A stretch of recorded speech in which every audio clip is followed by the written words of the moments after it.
형, 저 기숙사 공부하고 싶어요 라고 어저께 굉장히 오랜만에 한 10년 전 정도에 알고 지내던 동생한테 오랜만에 전화가 왔습니다. 제가 전화번호를 바꾸지 않기 때문에 이렇게 오래된 친분이 있는 분들한테도 가끔 전화가 오거든요. 굉장히 반갑더라고요. 알고리즘 때문에 제 유튜브를 우연히 봤다고 하면서 형, 저 기숙사 공부하고 싶은데 늦었을까요? 제가 가능할까요? 이렇게 물어보더라고요.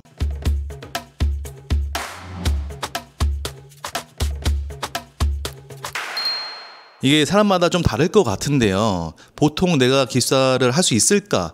할 수 없을 것 같은데 고민하는 사람들은 내가 공부를 예전에 잘 못했었는데 또는 합격률이 이렇게 많이 낮은데 과연 현실적으로 내가 붙을 수 있을까? 뭐 이런 고민들을 하는 것 같습니다.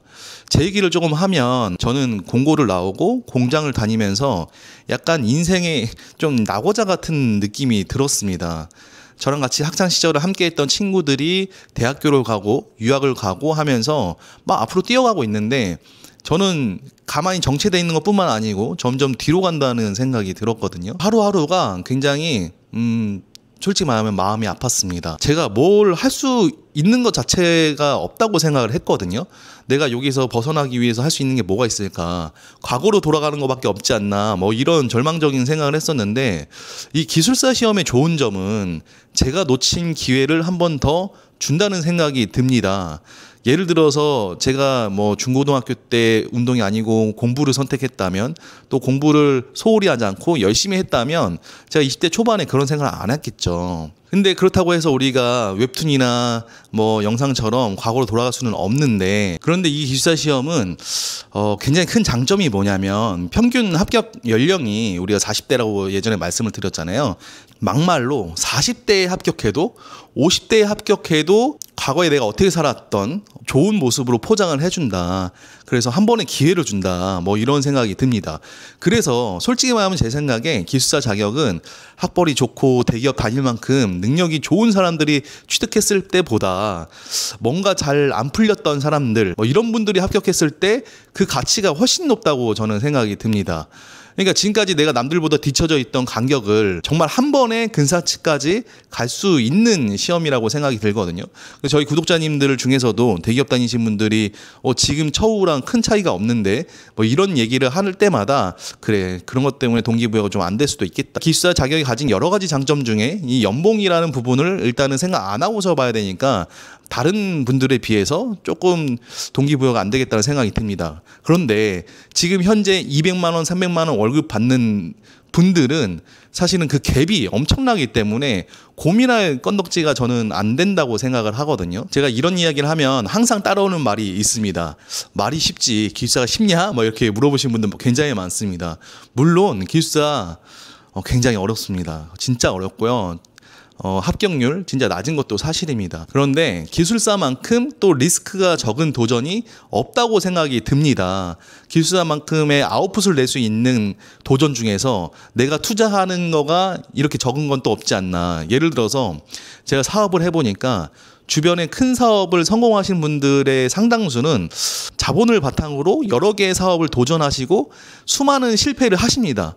그러다가 단 하나의 큰 성공을 이뤄내시거든요. 우리는 사실 그 하나의 성공만 보게 되는데 저 같은 사람들은 사업 하나 망하면 인생 망하는 경우가 굉장히 빈번하다고 생각이 듭니다. 그런데 기숙사 공부 불합격하면 제 인생이 망하나요? 아니죠. 새로 도전할 수 있고 그렇다고 해서 내가 여기다 돈을 많이 투자하고 이런 거가 아니기 때문에 다시 일어설 수 있는 거죠. 다만 내가 힘들고 속상하다 뭐 이 정도일 겁니다. 그리고 이 공부가 그렇게 불가능할 정도의 난이도냐라고 생각을 해보면 제가 공부할 때 힘들었던 거는 사실 오랫동안 앉아있는 거였습니다. 제가 그 전에 이 공부를 솔직히 말해서 1시간, 2시간 연속적으로 해본 적이 없거든요. 그래서 그렇게 앉아서 몇 시간 앉아있는다는 것 자체가 너무도 힘들었습니다. 처음에는 앉아서 내가 뭐 이해를 못해도 되니까 단순한 것들. 그래서 제가 맨날 말씀드리는 게 쉬운 것부터 하자 뭐 이런 것들이 좀 앉아있는 훈련에 그게 도움이 되거든요. 그럼에도 불구하고 합격할 수가 있는 시험이었다. 그리고 제가 요즘에 기숙사분들 물론 그전에도 많이 만나 뵀지만 제가 요즘에 유튜브 영상 찍는다고 기숙사분들 만나면 공부 어떻게 하셨는지 많이 여쭤보거든요. 얼마 전에 뭐 기숙사 9개 따신 분도 만나게 되고 막 이랬는데 결국 여러분 머리 좋은 사람들 분명 유리할 겁니다. 그런데 대다수는 공부 방법을 좀 더 빨리 깨닫고 꾸준히 하시고 본인에 대한 신뢰를 하시고서 끝까지 밀고 나가시는 분들은 결국엔 합격하더라라고 말씀을 드리고 싶습니다. 어제 만난 분도 좀 특이한 기숙사를 가지고 계셨는데 그 기숙사를 한 3년 정도 공부를 했다고 하더라고요. 그런데 그 기숙사를 10년 이상 공부한 분도 봤다고 이렇게 말씀을 하시더라고요. 그 10년 이상이 된 분이 그렇다고 공부를 못하는 사람이냐?